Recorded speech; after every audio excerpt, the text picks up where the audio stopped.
Hi everyone, I welcome you all to our channel. तो आज हम 10th ऑफ मार्च 2021 की न्यूज़ आर्टिकल डिस्कस करेंगे of the Indian Express. And इसके अलावा हम एडिटोरियल्स भी डिस्कस करते हैं और पीआईबी प्रेस इन्फॉर्मेशन ब्यूरो या फिर ऑल इंडिया रेडियो न्यूज़ के जो भी आर्टिकल्स होते हैं तो वो भी हम इसमें इंक्लूड करते हैं। So before starting the session please do like share and subscribe to our channel and press the bell icon. ठीक है, तो आपको ये काम करना है। So let's get started without wasting much time. तो सबसे पहली जो न्यूज़ है दैट इज़ रिलेटेड टू, आज 10th मार्च है तो आज इंपॉर्टेंट डे भी सेलिब्रेट किया जाता है। ठीक है, तो क्या डे है वो? CISF raising day. ठीक है, सेंट्रल इंडस्ट्रियल सिक्योरिटी फोर्स है, सेंट्रल इंडस्ट्रियल सिक्योरिटी फोर्स। और एवरी 10th मार्च को ये ऑब्जर्व किया जाता है क्योंकि ये सेटअप हुई थी 1969 में under the act of the parliament. और कौन सी मिनिस्ट्री के अंतर्गत ये आती है? गृह मंत्रालय के, होम मिनिस्ट्री के अंतर्गत ये आती है। एंड जो अभी इसका हेडक्वार्टर है वो कहाँ पे है? न्यू दिल्ली में। ठीक है, न्यू दिल्ली में इसका हेडक्वार्टर है। और ये मेजर जो सी वेज होते हैं, एयरवेज होते हैं और कुछ मेजर इंस्टॉलेशन है इंडिया में, तो वहाँ पे काम करते हैं। And there are some reserved battalions in the CIFF which work with जो स्टेट पुलिस होती है उनके साथ ये भी काम करते हैं to maintain law and orders in the state. ठीक है, देन 10th ऑफ मार्च को इस बार क्योंकि वेंसडे को, ये सेकंड वेंसडे को मनाया जाता है no smoking day. No smoking day is observed every year on the second Wednesday of March to raise awareness about the harmful health effects to tobacco way smoking and to encourage people all over the world to quit smoking. तो मैं मतलब बस ये आपसे request करना चाहूँगी कि जो लोग भी स्मोक करते हैं तो वो क्विट करें स्मोकिंग को, बिकॉज सभी को पता है कि कितने ज़्यादा हार्मफुल इफ़ेक्ट इसके होते हैं अपनी बॉडी पे। And you only have a one body, so you should remember this thing. और ठीक है, तो ये चीज़ है। और नेक्स्ट जो न्यूज़ है दैट इज़ रिलेटेड टू, यहाँ पे मैंने आर्टिकल ऐड किया हुआ है NCIIPC, एक ये बॉडी के बारे में आज के जो एडिटोरियल है उसके बारे में आया हुआ है, तो ये भी हम अभी डिटेल में डिस्कस करेंगे। ठीक है, पहले हम और न्यूज़ देख लेते हैं क्या है। तो BJP's MLAs meet today to choose successor. तो Rawat quits as Uttarakhand CM। तो उत्तराखंड में उत्तराखंड CM जो त्रिवेंद्र सिंह रावत है उन्होंने क्विट कर दिया है और ये बोला गया है कि कलेक्टिव डिसीजन ये लिया गया दिल्ली में। And change of guard ahead of assembly polls next year. अभी नेक्स्ट ईयर में क्या होगा, यहाँ पे असेंबली पोल्स होंगे क्योंकि 5 साल होने वाले थे गवर्नमेंट को। और अभी क्या है कि 9th डे था ये, है ना, कि 4 साल पूरे होने वाले थे head of BJP government in Uttarakhand को, लेकिन यहाँ पे रिज़ाइन कर दिया गया है। तो इसमें एक्सप्लेन सेक्शन में पूरा इनके बारे में आया है कि क्या उत्तराखंड में क्या पॉलिटिकल सिनेरियो रहा है और आगे क्या हो सकता है, तो उसके बारे में हम डिस्कस करेंगे। और यहाँ पे मतलब बोला ऐसे जा रहा है कि इनका जो साल था वो पूरा होने वाला था, लेकिन जो काम थे वो मतलब पूरी तरीके से कंक्लूड नहीं कर पा रहे थे कि 4 साल में मुख्यमंत्री ने किया क्या। तो आगे आने वाले टाइम में BJP के लिए मतलब इलेक्शन जीतना बहुत ज़्यादा मुश्किल हो जाता है यहाँ पे, तो इस वजह से ये इनको रिज़ाइन भी किया है। सब मतलब पॉलिटिकल टर्म्स में मैं बोलूँ ये बोला गया, लेकिन क्लियर नहीं है सिचुएशन, है ना, क्या है। तो यहाँ पे क्या, Indo Bangla bridge gives north east India its closest link to sea port. ठीक है, तो यहाँ पे इंडो बांग्ला ब्रिज के बारे में हमने डिस्कस किया था कि अभी जो है रिवर फेनी के पास में ये बनेगा, जो सबरूम जो कि साउथ त्रिपुरा में है उसको कनेक्ट करेगा रामगढ़। ठीक है, तो यहाँ पे देखने को मिल रहा है ना, ये अच्छा सा मैप है अगरतला। ठीक है, त्रिपुरा की कैपिटल है। और ये जो चिटगोंग है, चिटोग्राम, ये केवल 80 किलोमीटर दूर है, तो इसके लिए भी मतलब मेजर एक तरीके से कनेक्टिविटी हो जाएगी अगर यहाँ पे जो सबरूम है रामगढ़ बांग्लादेश से कनेक्ट हो जाता है। ठीक है, एक दूसरा मैप भी मेरे पास है गूगल अर्थ, तो उसमें भी मैं आपको क्लियरली एक बार दिखा सकती हूँ अगर ये काम किया तो। ये है, ठीक है, बांग्लादेश, यहाँ पे त्रिपुरा है और ये चट्टोग्राम यहाँ पे दिख रहा है। ठीक है, चिटगोंग पोर्ट या चपोर, ये रिवर फेनी यहाँ पे है, फेनी ब्रिज यहाँ पे बना है। और ये है सबरूम। ठीक है, यहाँ पे ये रहा सबरूम। और यहाँ पे इसके पास में क्या है, रामगढ़। ठीक है, जो कि रामगढ़ से कनेक्ट करेगा। और जो टाइम मतलब ट्रैवल टाइम है उसमें रिडक्शन देखने को मिलेगा, तो इससे जो गुड्स एंड सर्विसेज है वो काफ़ी तेज़ी से मतलब यहाँ पे क्या हो सकती हैं, एक्सपोर्ट हम कर सकते हैं, एक्सपोर्ट इम्पोर्ट। ठीक है, तो नेक्स्ट बाकी जो है 50 एनिवर्सरी के बारे में हम बार बार डिस्कस कर चुके हैं ऑलरेडी कि बर्थ ऑफ बांग्लादेश सेलिब्रेट करेंगे। और प्राइम मिनिस्टर मोदी जो है वहाँ पे शेख हसीना के साथ इन्होंने 1.9 kilometre long Maitri Setu bridge को इनाग्रेट किया, connecting Tripura and other state in the north east port of Chittagong. ठीक है, और 15 ये सेंटेनरी भी है किसकी, जो मुजीबुर रहमान है। ठीक है, जिनको founding father of the nation of Bangladesh कहा जाता है, तो उसकी भी है। और इंडिया और बांग्लादेश के रिलेशंस के भी 50 ईयर्स है। So let's see another news. दूसरी जो न्यूज़ है, एक और आज एक प्रोमिनेंट फिगर हैं जिनका आज बर्थडे होता है, तो उसके बारे में आपको मुझे बताना है। UR राव, ठीक है। तो क्यों मतलब ये इतना ज़्यादा इम्पॉर्टेंट है, तो आप कमेंट सेक्शन में बता सकते हो। देन नेक्स्ट जो न्यूज़ है, after Rawat who a look at four front runners, ठीक है। तो त्रिवेंद्र सिंह रावत के बाद ये बोला गया है कि कौन से मतलब जो होंगे सक्सेसर हो सकते हैं। तो यहाँ पे ये धन सिंह रावत हैं, ये first MLA from Srinagar, and Ajay Bhatt first elected MLA from Ranikhet in 1996 in UP assembly. Then Anil Baluni का नाम आ रहा है। देन भगत सिंह कोश्यारी जो अभी 2 जगह के गवर्नर हैं, Maharashtra and Goa at present, है ना। तो ये सब कैंडिडेट को बोला जा रहा है। एंड रमेश पोखरियाल निशंक भी इस लिस्ट में थे शायद। इंडिया कैन, नहीं वो नहीं है शायद, है ना, जो हमारे एजुकेशन मिनिस्टर है। धन सिंह रावत को हायर एजुकेशन का मिनिस्टर कहा जाता है उत्तराखंड में। Then India can eventually join Afghan peace plan, तो रशिया ने ये बोला है कि eventually join Afghan peace plan. और ये बोला है ट्यूसडे को कि इंडिया बहुत ज़्यादा इंपॉर्टेंट रोल प्ले करता है अफगानिस्तान में, और इसके इन्वॉल्वमेंट तो होना चाहिए, है ना। तो रशिया की साइड से ये है। Trust deficit hampering seamless movement of goods between India and Bangladesh, तो वर्ल्ड बैंक की रिपोर्ट है।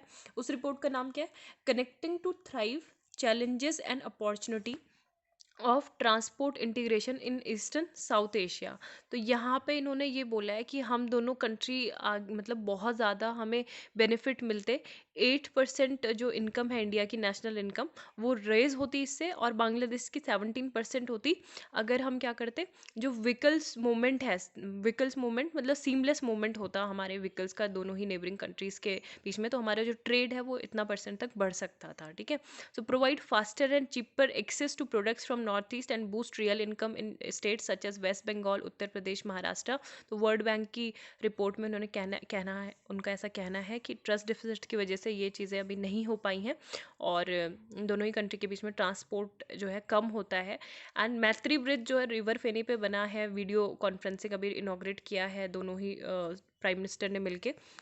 सो ये सिग्निफिकेंटली रिड्यूस करेगा डिस्टेंस को southern tip of Tripura and Ramgarh in Bangladesh. 2015 में दोनों ने ही क्या साइन किया था, India and Bangladesh sign the BBIN क्या है, Bangladesh Bhutan India Nepal motor vehicle agreement. And for the first time world bank ने ये एनालाइज किया है कि ट्रस्ट डिफिसिट दोनों कंट्री की वजह से मेजर रीजन था कि यहाँ पे कोई भी सीमलेस मूवमेंट नहीं हो पाया कार्गो बिटवीन द 2 कंट्रीज़, और अगर ऐसा होता है तो दोनों ही इकोनॉमी को क्या इससे बेनिफिट मिलेगा, ठीक है। तो ये है, और अभी इस दिशा में काफ़ी काम भी कर रही है सरकार। हमारे प्राइम मिनिस्टर अभी इनॉग्रेट करेंगे, फिर विजिट पे जाएंगे 26 मार्च को। Then Quad summit on March 12 prime minister discusses issues with Japan counter. तो ये जो होगी वर्चुअल समिट होगी, कौन कौन इसमें होंगे, जापान के प्राइम मिनिस्टर का नेम क्या है, Yoshihide Suga, and Australian prime minister Scott Morrison, और जो बाइडेन, और कौन, नरेंद्र मोदी प्राइम मिनिस्टर, ठीक है। तो ये सब समिट में पार्टिसिपेट करेंगे, क्वाड्रिलेटरल ग्रुपिंग ऑन March 12 को ये होगी। बाकी ये किस पे फोकस्ड करता है, रीजनल एंड ग्लोबल इश्यूज पे, जो शेयर्ड इंटरेस्ट के जो रीजनल और ग्लोबल इश्यूज है, जिसमें कोऑपरेशन है towards maintaining a free open and inclusive Indo Pacific region की बात की जाती है। इसके अलावा जो चैलेंजेस हैं उनको भी एक्सचेंज किया जाएगा, जैसे resilient supply chains and emerging technologies, maritime security, climate change, तो इस पे भी बातचीत होगी, ठीक है। देन यहाँ पे जो नेक्स्ट न्यूज़ है, next news, India to supply covid vaccine to Pakistan. तो अभी हमें बताया कि 2019 से ही हमारे जो रिलेशंस हैं पाकिस्तान के साथ मतलब बिल्कुल डिटोरिएट हुए थे जब से अटैक हुए थे। तो उससे काफ़ी सारी चीज़ें एडवर्सली इम्पैक्टेड हुई दोनों ही कंट्री के बीच में। जैसे हमने केवल जो लाइफ सेविंग मेडिसिन है तो वो भेजी थी, है ना, वही एग्जाम किया था। इसके अलावा हम और मेडिसिन उनको डायरेक्टली नहीं दे रहे, लेकिन कोविड-19 वैक्सीन किसके थ्रू हम देंगे, कोवैक्स फैसिलिटी के थ्रू, ठीक है। कोवैक्स के बारे में जिसको नहीं पता है, कोवैक्स क्या है, कोवैक्स मतलब पिछले साल ही बनाया गया था अप्रैल में कोविड-19 वैक्सीन्स के लिए, ठीक है। ग्लोबल अलायंस है ये जो वैक्सीन की सप्लाई करता है अक्रॉस द वर्ल्ड में। सो पाकिस्तान के जो ड्रग रेगुलेटर अथॉरिटी है, drug regulator authority of Pakistan, इन्होंने अप्रूव किया था ऑक्सफोर्ड एस्ट्राजेनेका की कोविड-19 वैक्सीन को इमरजेंसी यूज़ के लिए। And India has supplied vaccine. अभी 65 कंट्रीज़ में हमने क्या कर दिए, सप्लाईज अभी हम ऑलरेडी हमने कर चुकी है। सो फार अंडर 3 कैटेगरी में हम सप्लाई कर रहे हैं, ठीक है। 65 कंट्रीज़ को हमने यहाँ के इंडिया की वैक्सीन दी है। और वो 3 कैटेगरी कौन कौन सी हैं, तो एक तो हम कोवैक्स जो इनिशिएटिव है, ठीक है। कोवैक्स क्या है, बता दिया मैंने कि ग्लोबल अलायंस है, ठीक है, वैक्सीन सप्लाई करने का। जो ग्लोबल अलायंस फॉर किसके द्वारा सेटअप हुआ है, for coalition for vaccine and immunization, coalition for epidemic preparedness and innovation and WHO, ठीक है। लास्ट अप्रैल, मतलब लास्ट ईयर ये बना है अप्रैल में। तो 3 कैटेगरी में बता रही थी कि एक तो कोवैक्स के अंतर्गत, दूसरा जो है ग्रांट की फॉर्म में, ठीक है। सेकंड जो हम कर रहे हैं, ग्रांट मतलब दे रहे हैं उनको गिफ्ट के रूप में, ठीक है। फिर थर्ड कैटेगरी किस तरीके से हम वैक्सीन दे रहे हैं, कमर्शियल पर्पस के लिए। तो कमर्शियल सेल्स भी हो रही है, जैसे कि कुछ को पहले कुछ 1-8 मिलियन हमने गिफ्ट कर दिया, उसके बाद फिर हम उनसे क्या कर रहे हैं, कमर्शियल सेल कर रहे हैं। देन द वैक्सीन प्रिस्क्रिप्शन, तो ये आर्टिकल आप पढ़ सकते हैं खुद से, इतना ज़्यादा इंपॉर्टेंट मतलब है नहीं, कि बस यही है कि जो कोविड-19 है, तो अभी आने वाले टाइम में जो कोविड वैक्सीनेशन है वो सारी जगह ही वैक्सीन जो है अवेलेबल हो जाएगी, ओपन मार्केट रहेगा। और ये क्या करेगा, एक इम्पॉर्टेंट स्टेप होगा इम्यूनाइजेशन कवरेज को बूस्ट करने के लिए, ठीक है।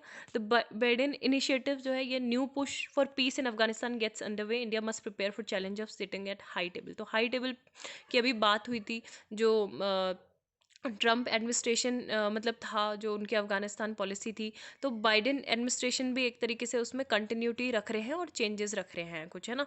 तो ये चीज़ है कि 19 day immediate cease fire plus a long lasting. तो यहाँ पे मतलब पहले ये था कि ये बोला गया था ना कि सीज़ फायर जो था इसका प्लान था पार्ट का, जब ट्रम्प एडमिनिस्ट्रेशन ने जब ये दोनों के बीच में मतलब बातचीत कराई थी दोहा में, तालिबान और जो अफ़गान रिपब्लिक के जो लोग थे, जो मतलब प्रोमिनेंट लीडर्स थे, तो वो दोहा में मिले थे। लेकिन उसमें बस यही बात हुई थी कि दोनों बातचीत करें आपस में, लेकिन दोनों ही क्या कर दिया, मतलब दोनों को छोड़ दिया गया आगे के डिसीजंस लेने के लिए, है ना। तो उसमें ट्रम्प एडमिनिस्ट्रेशन में कोई इंटरवेन नहीं किया। But the intra-Afghan talks that began last September could not get off the ground as the violence and killings did not abate. तो वहाँ पे लगातार जारी हुई हिंसा वगैरह भी इस टॉक के बाद भी।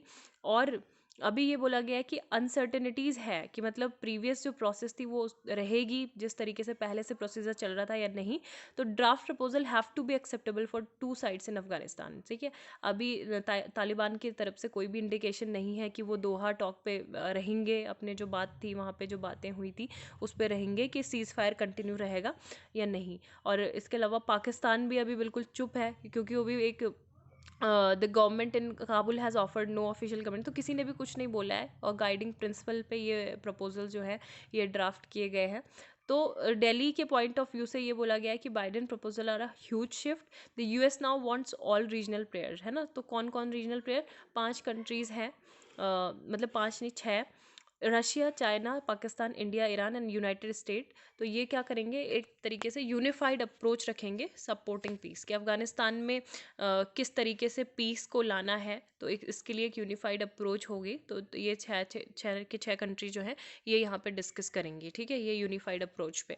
और यहाँ पे अभी हमारे और पाकिस्तान के जो रिलेशन है वो भी हमें पता है कि हमने एक तरीके से रिकमिटमेंट किया है, recent recommitment of LOC line of control में, कि हम भी क्या करेंगे, पीसफुल रहेंगे। तो ये भी मतलब पाकिस्तान में पीस लाने के लिए इंडिया और पाकिस्तान के जो व्यू हैं तो वो भी काफ़ी इंपॉर्टेंट रहेंगे। So a lot will depend on India Pakistan in this upcoming जो यहाँ पे पीस प्रोसेस होगी अफगानिस्तान में, ठीक है।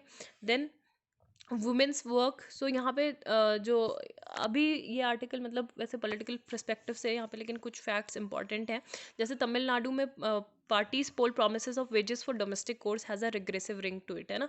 कि मतलब जो महिलाएं जो घर में काम करती हैं, जैसे नॉर्मल मतलब जो काम होते हैं, रेगुलर वर्क होते हैं, खाना बनाना और बाकी सारी चीज़ें, तो ये जो है डोमेस्टिक कोर्स, तो ये बहुत इंपॉर्टेंट पार्ट होता है। तो इसको भी मतलब ये बोल रहे हैं कि जैसे रेगुलर जो हम वर्क करते हैं तो इसको भी कंसीडर करना चाहिए as a work, a fact seldom acknowledged by the society, इसको एक्नॉलेज करना चाहिए, ठीक है। तो अगर हम बात करें फीमेल लेबर फोर्स पार्टिसिपेशन की, FP रेट की, तो 1990 से 2019 में जो FLP रेट है वो स्लिप किया है 0.28% टू 20.52%। तो ये लोवेस्ट है in the subcontinent and comparable to the countries, मतलब यमन, सोमालिया, इराक, सीरिया ये है। And there are complex social reason for this trend, है ना। तो ये कुछ यहाँ पे बातें की गई है, मतलब मेनली यहाँ पे तो पॉलिटिकल पार्टीज का ये पर्पस रहता है कि पॉपुलिस्ट पॉलिटिक्स का जो कार्ड है वो खेले वो यहाँ पे। पॉपुलिस्ट पॉलिटिक्स मतलब क्या, कि जैसे वो गिफ्ट दे वुमेन को, है ना, कि प्रॉमिस करें, या फिर वो फ्री बीज दे, जैसे मिक्सर ग्राइंडर्स वो देने की बात कर रहे हैं कि जो हाउस होल्ड वर्क है थोड़ा उसका बर्डन कम हो। जबकि उनको करना क्या चाहिए कि जो मतलब जो पे पैरिटी और जो वर्क प्लेस में सेफ्टी है वो भी इंश्योर वो कर सकते हैं, ना। तो ये सारे जो इश्यूज़ है इनको वो क्या कर रहे हैं, साइड लाइन कर दे रहे हैं, और बाकी के जो इश्यूज़ हैं इन सब चीज़ों पे वो फोकस कर रहे हैं। बल्कि यहाँ पे ऐसा होना चाहिए था कि डोमेस्टिक कोर्स जितने भी हैं were to be shared by the men and women equally and not to be monetized and reserved for the women, है ना। कि मतलब वुमेन के लिए ही, इससे तो एक तरीके से ये एग्जांपल सेट हो रहा है ना कि वो महिलाएं ही करती हैं घर का काम, पुरुष नहीं करते। तो इस वजह से हम उनको ये सब मिक्सर ग्राइंडर और ये सब दे रहे हैं, फैसिलिटी प्रोवाइड कर रहे हैं। बल्कि ये होना चाहिए इक्वली। और Tamil Nadu political parties could be do let purpose policy that enable more women to join labour force and assure them of supportive environment and equal opportunities to work. Then यहाँ पे जो आर्टिकल है इंपॉर्टेंट है, fire वॉलिंग the grid. तो पहले कुछ जैसे spoofing, fishing और सोशल जो इंजीनियरिंग, ये जो अटैक हैं ये क्या होता है, साइबर अटैक, और ये जो बॉडी है इसके बारे में एक बार हम देख लेंगे, उसके बाद हम पूरा आर्टिकल डिस्कस करेंगे, ठीक है। So national critical information infrastructure protection centre operating as the nodal agency. तो ये क्या है, ये यूनियन जो ये क्रिएट किया गया था आईटी एक्ट 2000 के through to secure India's critical information infrastructure, और ये न्यू दिल्ली में बेस्ड है। तो यहाँ पे इसका जो मेन पर्पस है वो यही है कि promoting cutting edge research and development of cyber security technology and HRD through education and training programs to build capacity, ठीक है। इसके अलावा ये टर्म बार बार यूज़ होता है, सोशल इंजीनियरिंग अटैक। तो ये क्या होता है, ये मैनिपुलेट करता है पीपल को into breaking normal security procedure and best practices in order to gain access to system में एक्सेस मिल जाता है, ठीक है। फिजिकल लोकेशन पता चल जाती है, या फिर फाइनेंशियल गेन के बारे में किसी को पता करना हो। It relies heavily on human interaction. So ये क्या करता है, मेनली जो गवर्नमेंट ऑफिशियल्स होते हैं उनकी सेंसिटिव इन्फॉर्मेशन को बिना उनके मतलब उनको कुछ भी पता नहीं लगता है, और ये सिक्योरिटी ब्रीच यहाँ से हो जाता है। तो इस वजह से रिसेंटली क्या हुआ था कि जो मिनिस्ट्री ऑफ होम अफेयर्स है उन्होंने बोला था जो भी अपने गवर्नमेंट ऑफिशियल्स हैं उनको, कि आप किसी भी प्रकार के कोई जो अननोन फ़ोन कॉल्स हैं या मैसेजेस हैं या लिंक्स हैं तो वहाँ पे आप मतलब उसको इग्नोर करें, है ना। तो फिशिंग क्या होता है, ईमेल और टेक्स्ट मैसेज जिसमें एक लिंक अपेयर होता है ना, from trusted source like a bank. जैसे आपको लगेगा कि जैसे किसी ने एसबीआई की नेट बैंकिंग आप कर रहे हो, तो नेट बैंकिंग में जो यूआरएल होता है ना, तो उसमें थोड़ा सा बिल्कुल माइनर सा चेंज होता है, बिल्कुल माइन्यूट लेवल का चेंज, तो जिससे आपको लगेगा कि ये तो एसबीआई की ही हम लॉगिन कर रहे हैं। लेकिन एक बार जब आपने उसमें अपने क्रेडेंशियल्स फिल करे तो सडनली वो आपकी सारी इन्फॉर्मेशन डिटेक्ट करके आपका बैंक अकाउंट जो है वो पूरा मतलब जितने भी है वो खाली भी हो सकता है ना। तो इस तरीके के ये फिशिंग अटैक इनको बोलते हैं। तो जब यहाँ पे लिंक मतलब आपको लगे कि बहुत ट्रस्टेड सोर्स का है, बैंक का ही है, लेकिन इस वजह से आपको रीवेरीफाई करके ही अपने जो क्रेडेंशियल है वो फिल करने चाहिए। So the link takes you the fake website and once details log in name and passwords are entered the log in credentials reach to the hacker के पास वो पहुंच जाते हैं, ठीक है। क्विड प्रो क्यो अटैक इनको बोलते हैं। Hackers come posing as a technician and uploads malware with their intention to steal information from the system. Spoofing क्या होता है, ये एक तरीके का कंप्यूटर वायरस होता है जहाँ पे person steals the detail of legitimate user and acts as another user, ठीक है। तो ये भी एक तरीके से आइडेंटिटी थेफ्ट की कैटेगरी में आता है। और फिशिंग के बारे में ऑलरेडी देख लिया है। स्पूफिंग और फिशिंग के बारे में थोड़ा बहुत डिफरेंस है कि ये बताया हमने फिशिंग जहाँ पे पर्सन की जो इंफॉर्मेशन है, सेंसिटिव इन्फॉर्मेशन बैंक अकाउंट की या कुछ भी डिटेल्स, तो वो चोरी होती हैं। स्पूफिंग क्या है, identity theft where a person is trying to use the identity of a legitimate, कि किसी और की आइडेंटिटी, कोई लेजिटिमेट यूज़र है उसकी आइडेंटिटी यूज़ करके वो कहीं और पे कुछ कर रहा है, ठीक है। तो ये चीज़ है इसका मेनली। देन नेक्स्ट, अब cyber attacks as China's tool, तो ये भी हमने देखा था। हम इसको मतलब कनेक्टिंग द डॉट्स करके हम पढ़ सकते हैं, जैसे Red Echo, ShadowPad, Red Panda, ये सारे जो थे ये अभी अटैक हुए हैं चाइना की साइड से। तो यहाँ पे इसी कॉन्टेक्स्ट में है ना। रेड पांडा स्टोन पांडा था, है ना। तो यहाँ पे देख लेते हैं। अभी अक्टूबर 12 पिछले साल क्या हुआ था, मुंबई में डार्कनेस मतलब थी, जब वहाँ पे इलेक्ट्रिक ग्रिड सप्लाई है सिटी का, वो पूरी तरीके से फेल हो गया था। तो जो ट्रेन्स, स्टॉक मार्केट, हॉस्पिटल, ठीक है, पैंडमिक से मतलब जहाँ पे जूझ रहे थे, तो एक और ये यहाँ पे कैजुअलिटी हुई। तो यहाँ पे जो मैसाचुसेट्स बेस्ड रिकॉर्डेड फ्यूचर है, तो इन्होंने मतलब अपनी स्टडी के बाद ये बताया कि Mumbai power outage could have been a cyber attack, है ना। क्रिटिकल इंफ्रास्ट्रक्चर को वो साइबर अटैक मतलब टारगेट किया गया था, और ये एक तरीके से चाइना की साइड से इंडिया के लिए मैसेज था। और it was created by state sponsored group जो चाइना का है, रेड इको, ठीक है, रेड इको। तो विच हैज़ क्लोज टाई, किसके साथ क्लोज टाई हैं, चाइना की जो पीपल लिबरेशन आर्मी है, रेड इको के इसके साथ क्लोज टाई हैं, और has fronted many of the recent cyber attacks by China. तो इन्होंने ही, रेड इको ने बहुत सारे साइबर अटैक कराए हैं। और रिकॉर्डेड फ्यूचर को अभी ये है कि इंडियन पावर जो ग्रिड्स हैं उनमें डायरेक्ट मतलब इस तरीके से कोई एक्सेस नहीं है, तो पूरी तरीके से जो मलेशियस कोड था उसकी स्टडी नहीं कर पाए। सो अभी लेकिन एटलीस्ट उन्होंने इंडियन एजेंसी को ये बता दिया कि यहाँ पे कुछ ना कुछ तो मलवेयर था ही सिस्टम में, है ना। तो इंडिया के जो पावर मिनिस्टर हैं उन्होंने डिनाई कर दिया था कि इस तरीके का कोई भी साइबर अटैक नहीं हुआ था, it was a power failure और ड्यू टू मतलब टेक्निकल ग्लिचेस। लेकिन यहाँ पे जो महाराष्ट्र के पावर मिनिस्टर थे उन्होंने ये इन्फॉर्म किया स्टेट असेंबली में उसी दिन कि मुंबई साइबर पुलिस इन्वेस्टिगेशन ने ये पता लगाया है कि यहाँ पे साइबर अटैक हुआ था, ठीक है, intent to disrupt power supply. तो जो रिसेंटली फरवरी में जो सेंटर की नोडल एजेंसी है जिसके बारे में हमने डिस्कस कर लिया है, national critical information infrastructure and protection centre, ठीक है, तो इन्होंने रिपोर्ट किया कि रेड इको ने काफ़ी बार अटैम्प्ट किए हैं, जो क्रिटिकल ग्रिड नेटवर्क हैं उन पे टारगेट किया है उनको। और दूसरी जो सर्ट इन है गवर्नमेंट की एजेंसी, इन्होंने भी रिपोर्ट किया है कि शैडो पांडा को डिटेक्ट किया है malware in one of the largest supply chain attack month after the Mumbai outage, ठीक है। तो इन दोनों ने मिलकर ये बोला है कि चाइना मतलब ये अटैक कर रहा है, and what remain to be seen if there is a conclusive proof of China's involvement such surreptitious attack. Surreptitious मतलब सीक्रेट वे में जो अटैक होते हैं थ्रू प्रॉक्सीज, है ना। Although spoofing often saves the actual perpetrators from identification. अभी हमने पढ़ लिया ना, तो अब आपको ये टर्मोलॉजी बेहतर तरीके से समझ आ रहा होगा यहाँ पे सेंटेंस का पूरा मतलब क्या है, कि किसी और की आइडेंटिटी को मतलब जो लेजिटिमेट व्यक्ति है उसकी आइडेंटिटी को यूज़ करना, है ना। तो the Chinese focus on the past was stealing information, मतलब पहले उनका केवल यही था कि किसी इन्फॉर्मेशन को लेना, चोरी करना, ठीक है, और नॉट प्रोजेक्टिंग पावर। लेकिन अभी इंडिया के साथ उनका मतलब ये भी सिनारियो चेंज हो सकता है कि अपनी पावर को ही प्रोजेक्ट करना चाह रहे हो कि हम क्या क्या कर सकते हैं, ठीक है। मेनली जो साइबर अटैक्स में जो वनरेबल चीज़ें होती हैं वो क्रिटिकल इंफ्रास्ट्रक्चर होते हैं, ठीक है। तो यहाँ पे यही ज़्यादा वनरेबल होते हैं। तो पावर ग्रिड इकोसिस्टम क्योंकि मेजर टारगेट इन हैकर्स का होता है। और जनरल टेक्निक जो स्टेट स्पॉन्सर्ड हैकर ग्रुप है, इनसे ये पता लगा है कि in recent attacks on global power grids the attacker targeted the enterprises network of the power company, ठीक है। तो वो इंटरप्राइजेज नेटवर्क को टारगेट करते हैं पावर कंपनी के, फिर ग्रेजुअली जो पूरा कंट्रोल सिस्टम नेटवर्क होता है उस तक वो पहुंचते हैं, और वो उसी को सारा मतलब वो क्या करते हैं, अपने पूरे कंट्रोल में उनके हो जाता है, उसको मैनेज करना, उसको जनरेट करना और पावर को डिस्ट्रीब्यूट करना। So as many of this critical infrastructure were never design keeping security in mind. हमारे यहाँ पे मतलब मेन फोकस किस लिए किया गया था कि जब भी मतलब इनका जो डिज़ाइन किया गया था कि प्रोडक्टिविटी और रिलायबिलिटी पे, लेकिन हमने साइबर सिक्योरिटी के पर्पज से इनको कभी भी डिज़ाइन नहीं किया है, जो अभी आज की ज़रूरत है, ठीक है। तो devices getting more interconnected and dependent on the internet facilitating remote access during a pandemic. तो अभी जो साइबर फिजिकल सिस्टम है उसकी सिक्योरिटी बहुत ज़रूरी है, और ये काफ़ी ज़्यादा मेजर चैलेंज ये हमारी यूटिलिटी कंपनीज के लिए होगा।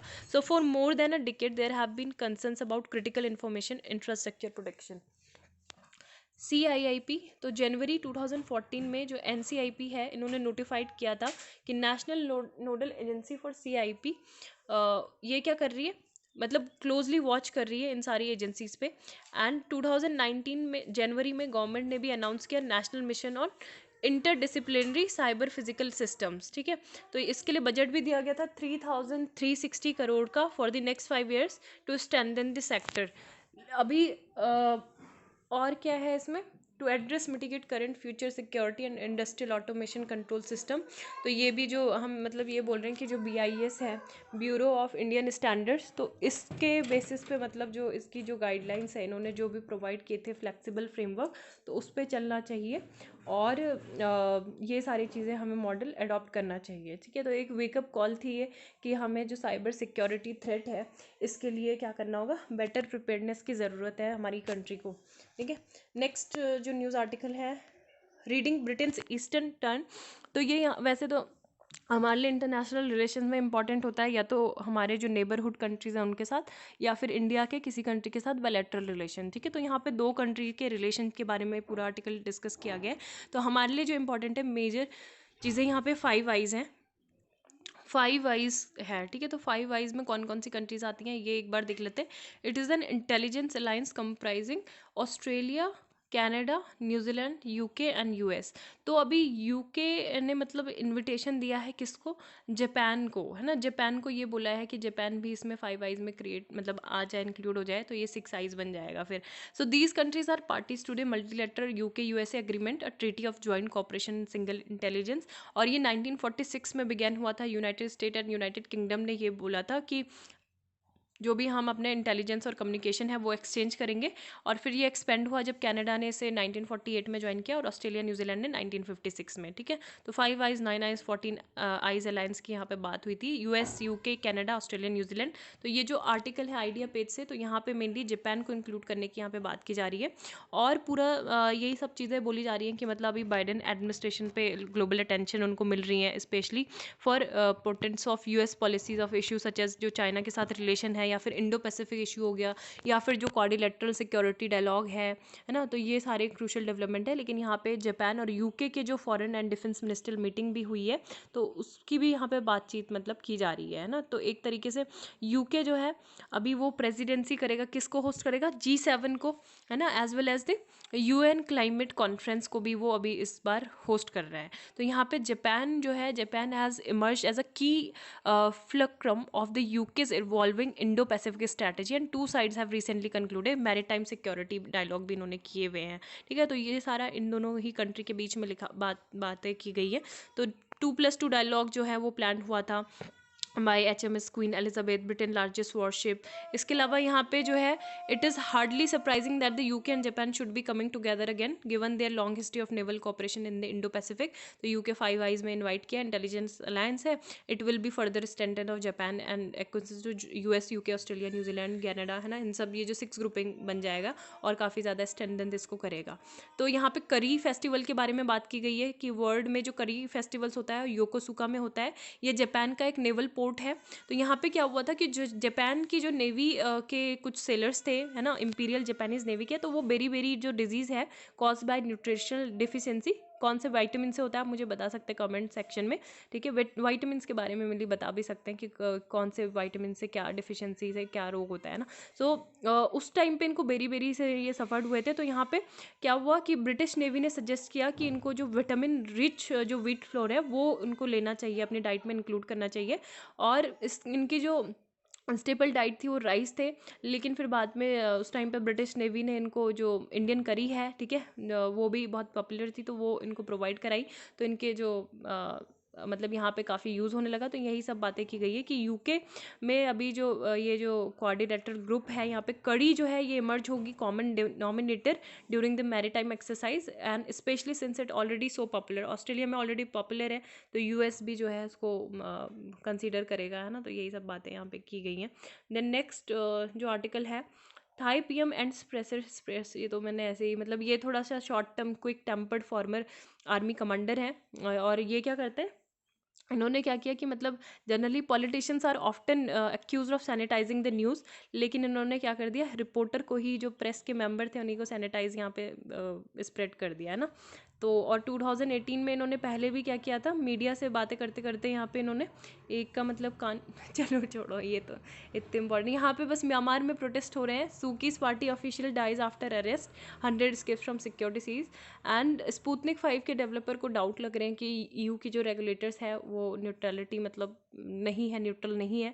मैक्सिको में प्रोटेस्ट चल रहे हैं। प्रोटेस्ट क्यों चल रहे हैं? क्योंकि वहाँ पे डिमांड कर रही है जो वुमेन एसोसिएशन है गवर्नमेंट से कि आपने मतलब जो वर्ल्ड के वर्स्ट रेट हम जेंडर वायलेंस बने हुए हैं, तो इसको मतलब क्यों है ऐसा, ठीक है। देन यहाँ पे एक्सप्लेन सेक्शन में वैक्सीन पासपोर्ट की बात की गई है कि आपको क्यों चाहिए वैक्सीन पासपोर्ट। तो अब अभी जो है रिसेंटली इसराइल एक पहली कंट्री ऐसी बनी है जहाँ पे इंट्रोड्यूस किया सर्टिफिकेशन सिस्टम, ठीक है। ये अलाउ करता है who have been vaccinated against the कोविड-19 एक्सेस सर्टेन फैसिलिटी और इवेंट्स में वो पार्टिसिपेट कर सकता है। तो अभी ये है कि बहुत सारी कंट्रीज से पहले भी मतलब कोविड-19 पैंडमिक से पहले भी जो अफ्रीकन नेशंस, जो अफ्रीकन कंट्रीज़ थी, है ना, तो वहाँ से जो ट्रैवल करते थे लोग, तो उनको यहाँ पे दिखाना पड़ता था अगर वो जैसे यूएस में आ रहे हैं या फिर इंडिया में आ रहे हैं कि क्या उनको मतलब वैक्सीनेशन दिया गया है, जो डिजीज़ है जैसे येलो फीवर है ना, तो वो सर्टिफिकेट वो लाते थे। तो इस तरीके से अभी कोविड के लिए इस तरीका का है नहीं, लेकिन एक तरीके से हमें ये श्योरिटी मिलती है कि फिर वो जो पैसेंजर हैं या ट्रैवलर्स हैं वो सेफ़ है और हमारी कंट्री के लिए भी सेफ़ है ना। तो यही सब यहाँ पे बताया गया है कि ये पासपोर्ट है, ये हेल्प करेगा कोविड-19 स्प्रेड को रोकने से। तो यही है control over shrines and the creation of Gairsain and issues that cost Rawat his job. तो यहाँ पे क्या हुआ है कि 12 दिन ही बचे थे बिफोर ही was complete to 4 years in the post. और अभी जो है काफ़ी ज़्यादा मतलब बीजेपी के लिए ये सोचने वाली बात है। Uttarakhand heads to assembly election less than a year. Slow progress देखी गई डेवलपमेंट, जितने भी डेवलपमेंट प्रोजेक्ट्स थे और गवर्नेंस की शॉर्ट कमिंग्स थी, फैक्शनलिज्म था, स्टेट हैड इंटेंसिफाइड। और फिर क्या हुआ कि मतलब यहाँ पे अगर हम बात करें टॉप डाउन डिफ़िकल्टी की, मतलब ये सारे चीफ मिनिस्टर के लिए अभी 5 चीफ मिनिस्टर बीजेपी के रहे हैं, बीजेपी साइड से, जो कि अपना पूरा टर्म जो है नहीं पूरा कर पाए हैं, ठीक है। वो कौन कौन से? नित्यानंद स्वामी, भगत सिंह कोश्यारी और major general Bhuvan Chandra Khanduri retired, and Ramesh Pokhriyal Nishank and Rawat is about 10 years in power in the state and 6th is on the way. So top down difficulty क्या थी? Difficulty faced by chief minister who have handpicked by the BJP. एक तो BJP की central जो leadership है वहाँ से handpick किया गया। दूसरा ये कि जो रावत की जो गवर्नमेंट है उन्होंने क्या किया, बहुत ज़्यादा इन्फ्यूरिएट कर दिया अपने डिसीजन की वजह से। किसको? इवन बीजेपी के जो लीडरशिप थी उनको भी, और आरएसएस को भी, और जो वीएचपी यूनिट है उनको भी, ठीक है। क्योंकि इन्होंने क्या पैसेज पास किया था? चार धाम देवस्थानम मैनेजमेंट एक्ट 2019। अब ये क्या करता था? 51 श्राइन्स को, जिसमें बद्रीनाथ, केदारनाथ, गंगोत्री, यमुनोत्री थी, तो ये स्टेट गवर्नमेंट के डायरेक्ट कंट्रोल में ला देता था, ठीक है। तो यहाँ पे इन सारे ग्रुप्स का कहना था कि यहाँ पे मतलब जो मेजर श्राइन्स का जो मैनेजमेंट होता है वहाँ पे गवर्नमेंट की इंटरवेंशन और गवर्नमेंट का जो कंट्रोल है वो बिल्कुल लिमिटेड रोल यहाँ पे होना चाहिए, ठीक है। तो इस वजह से भी ये लोग नाराज़ थे। और देन इनका मतलब रावत ने यही कहा कि managing the shrine professionally, the majority of the party his cabinet colleagues, local businessman and the wider संघ परिवार वर अपसेट। देन यहाँ पे गैरसन ग्रजेस, गैरसन को अभी रिसेंटली हमने डिस्कस किया था कि यहाँ पे क्या है, एक हिल कैपिटल बन जा मतलब है ये, है ना, किसकी? उत्तराखंड की। लेकिन यहाँ पे क्या डिसीजन लिया गया था? एक न्यू कमिश्नरेट बनाने की बात की गई थी गैरसेन में, comprising parts of both Garhwal and Kumaon, ठीक है। तो ट्रेडिशनली यहाँ पे 2 एडमिनिस्ट्रेशन यूनिट है स्टेट की, ठीक है। और यहाँ पे दोनों ही साइड के जो लोग थे वो खुश नहीं थे, दे वर वेरी अपसेट कि क्योंकि वहाँ पे अल्मोड़ा के लोग जो थे वो खुश नहीं थे। अल्मोड़ा को कल्चर कैपिटल बोला जाता है कुमाऊं की, being made part of garrison. तो इसको बोला जा रहा था कि गैरसन का पार्ट इसको बनाया जाएगा अल्मोड़ा को, और कुछ पार्ट जो बद्रीनाथ और केदारनाथ के हैं सब डिवीज़न ऑफ गढ़वाल के, तो इनको भी इंक्लूड किया जाएगा न्यू कमिश्नरेट एरिया में, है ना। तो इस चीज़ से नहीं हैप्पी थे। देन मैनी डिट्रैक्टर्स, डिट्रैक्टर्स क्या थे? महाराष्ट्र के जो गवर्नर थे और फॉर्मर उत्तराखंड सीएम जो कोश्यारी हैं, और होम मिनिस्टर अमित शाह, तो ये भी मतलब इनके बहुत क्लोज माने जाते हैं त्रिवेंद्र सिंह रावत के। तो ये सारी चीज़ें हैं, है ना। तो और नेक्स्ट यहाँ पे 9th सीएम इन 20 years, पॉलिटिकल इंस्टेबिलिटी इन उत्तराखंड।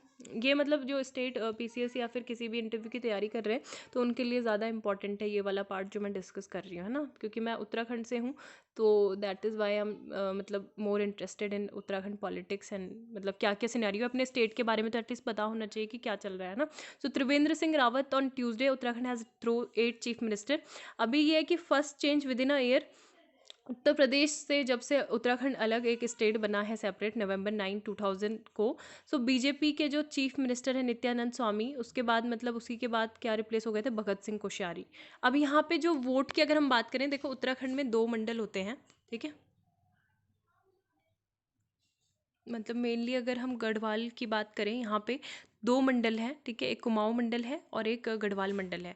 कुमाऊं मंडल में भी क्या है, एक प्लेन्स एरिया है और हिल्स एरिया है। गढ़वाल मंडल में भी प्लेन्स और हिल्स एरिया है। तो और प्लस यहाँ पे जो है गढ़वाली कुमाऊनी के अलावा जो ब्राह्मण ठाकुर ये वाले कंसेप्ट भी यहाँ पे होते हैं। तो देहरादून क्या है, प्लेन एरिया है गढ़वाल रीजन में, ठीक है। और Uttarakhand was suppose to be a hill state Koshyari के according, who belong to Bageshwar, यहाँ पे कुमाऊं रीजन में पड़ता है। तो ये रिप्लेस किया गया था स्वामी ऑन October 13। सो मुझे नहीं लगता कि ये मतलब आपको इसमें इंटरेस्ट आ रहा होगा, तो अभी मैं ये चीज़ें नहीं पढ़ रही कि क्या चीज़ हुआ है ना, तो ज़्यादा हो जाएगा ये भी। तो why you don't get the OTP marketers a try rule a court case. तो यहाँ पे ये है कि मतलब अभी क्या हुआ रिसेंटली, मंडे को क्या हुआ कि सेवरल जो मिलियन मैसेजेस होते हैं इंक्लूडिंग इम्पॉर्टेंट वन, जहाँ पे आपका जैसे आपने एटीएम से कोई ट्रांजैक्शन किया तो आपके पास तुरंत एक ओटीपी आता है। पहले तो ट्रांजैक्शन के लिए कभी कभी वो आ जाता है कि पहले आपको मतलब अपने मनी विड्रॉल करने से पहले आपको ओटीपी डालना होगा, ठीक है। तो वो सारी चीज़ें नहीं आए। इसके अलावा दिल्ली हाई कोर्ट ने लास्ट मई में फाइनेंशियल सर्विस जो फर्म है पेटीएम ने, तो एक केस भी फाइल किया था। तो कंपनी ने ये बोला गया था कि टेलीकॉम ऑपरेटर जो है वो 2018 का जो रेगुलेशन है उसको इम्प्लीमेंट नहीं कर रहे, और इसकी वजह से क्या हो रहा है, बहुत सारे फ्रॉडस्टर कॉल्स आ रही हैं और एसएमएस वो सेंड कर रहे हैं कंपनी के रिप्रेजेंटेटिव बन के, ठीक है। 2018 के जो रेगुलेशन थे वो क्या थे, telecom commercial communications customer preference regulation, so which defined an architecture with checkpoints at three ends, the sender of the SMS, the telecom operators and the customer। और इसके अलावा अगर हम बात करें, यहाँ पे 2 चीज़ें मैं आपको बता देती हूँ, है ना। वो क्या होते हैं कि कुछ तो क्या होते हैं, एक होते हैं सॉलिसिट, जो सॉलिसिटेड मैसेजेस होते हैं, कंटेंट होते हैं, और कुछ होते हैं अनसॉलिसिटेड कंटेंट। सॉलिसिट मैंने जैसे बताया कि जैसे आपके जो फाइनेंशियल ट्रांजैक्शन के लिए OTPs आते हैं वो, ठीक है, या फिर कोई कंफर्मेशन आती है रजिस्ट्रेशन की, या फिर कोई आपने जैसे अमेजोन फ्लिपकार्ट से अपना मिंत्रा से कोई ऑर्डर प्लेस्ड किया है, तो वहाँ से आपके क्या आएंगे, कुछ मैसेजेस आपको आएंगे, तो ये सॉलिसिटेड हो गए। फिर क्या होता है अनसॉलिसिटेड, मतलब ये हो गए कि जैसे आपके कुछ प्रमोशनल मैसेजेस होते हैं, जैसे कोई आपकी सेल से रिलेटेड हो गई, मार्केटिंग से रिलेटेड, या फिर रियल एस्टेट डील्स हो गए, आपने कोई प्रॉपर्टी आप अगर देख रहे हो कहीं पे, तो आपको बहुत सारे मैसेजेस आएंगे उससे रिलेटेड, है ना। तो ये इस तरीके के अनसॉलिसिटेड जो कमर्शियल कम्युनिकेशंस होता है, तो यूज़र को इन वाली चीज़ों से बहुत प्रॉब्लम भी होती है कि ये इसकी वजह से क्या आ रहे हैं, बहुत सारे जो पेस्ट की कॉल्स और मैसेजेस हैं वो उनको आ रहे हैं ना। तो यहाँ पे ट्राई ने अभी यहाँ पे सस्पेंड किया है 7 डेज़ के लिए कि आप जो टेलीकॉम अथॉरिटीज़ हैं, तो मतलब टेलीकॉम अथॉरिटीज़ नहीं, मतलब जो टेलीकॉम सर्विस प्रोवाइडर हैं, तो वो क्या करें, आप अपने जो प्रिंसिपल एंटिटीज़ हैं उनको एटलीस्ट इन्फॉर्म करो कि आपको इमीडिएटली क्या करना होगा, नेसेसरी एक्शन लेने होंगे। जो यहाँ पे टेम्पलेट्स होती हैं उनकी, उसमें आपको रजिस्ट्रेशन कराना होगा, ताकि आप क्या कर पाओ, इस सिस्टम से बाहर एक्सक्लूड ना रहो, है ना। तो ये सारी चीज़ें हैं यहाँ पे mainly. So thank you, have a nice day.